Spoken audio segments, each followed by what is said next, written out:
ആശ്രിത നിയമന വ്യവസ്ഥകൾ പരിഷ്കരിക്കാൻ മന്ത്രിസഭായോഗം തീരുമാനിച്ചു. സ്വമേധയാ വിരമിച്ച ജീവനക്കാർ മരണപ്പെട്ടു കഴിഞ്ഞാൽ ആശ്രിത നിയമനത്തിന് അർഹതയുണ്ടാകില്ലെന്ന് മന്ത്രിസഭായോഗത്തിൽ തീരുമാനം. എയ്ഡഡ് സ്ഥാപനങ്ങളിലെ ജീവനക്കാർക്ക് ആശ്രിത നിയമനത്തിന് അർഹതയുണ്ടാകില്ല. ടി.എസ്. ഹരികൃഷ്ണൻ നൽകും വാർത്തയുടെ വിശദാംശങ്ങൾ. ഹരി, വളരെ പ്രധാനപ്പെട്ട തീരുമാനങ്ങളും പരിഷ്കാരങ്ങളുമാണ് ഇപ്പോൾ ആശ്രിത നിയമനവുമായി ബന്ധപ്പെട്ട് സർക്കാർ കൈക്കൊണ്ടിരിക്കുന്നത്. എന്തൊക്കെയാണവ? സമാശ്വാസ തൊഴിൽദാന പദ്ധതി പ്രകാരമുള്ള ആശ്രിത നിയമന വ്യവസ്ഥകളാണ് പരിഷ്കരിക്കാൻ മന്ത്രിസഭായോഗം തീരുമാനിച്ചിരിക്കുന്നത്.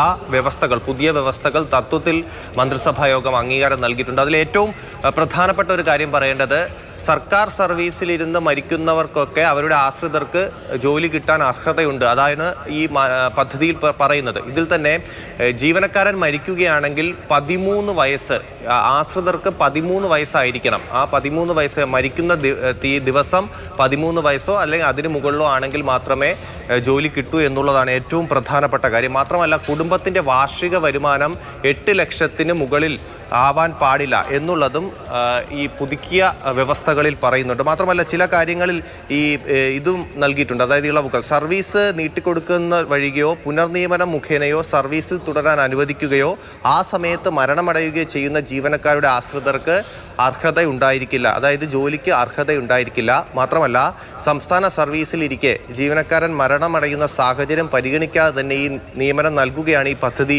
കൊണ്ട് ഉദ്ദേശിക്കുന്നത്. ഇൻവാലിഡ് പെൻഷനായ ജീവനക്കാർ മരണപ്പെട്ടാൽ അവരുടെ ആശ്രിതർക്ക് പദ്ധതി വഴിയുള്ള നിയമനത്തിന് അർഹതയുണ്ടായിരിക്കില്ല എന്നുള്ള കാര്യങ്ങളാണ് പുതിയ വ്യവസ്ഥകളിൽ പറയുന്നത്.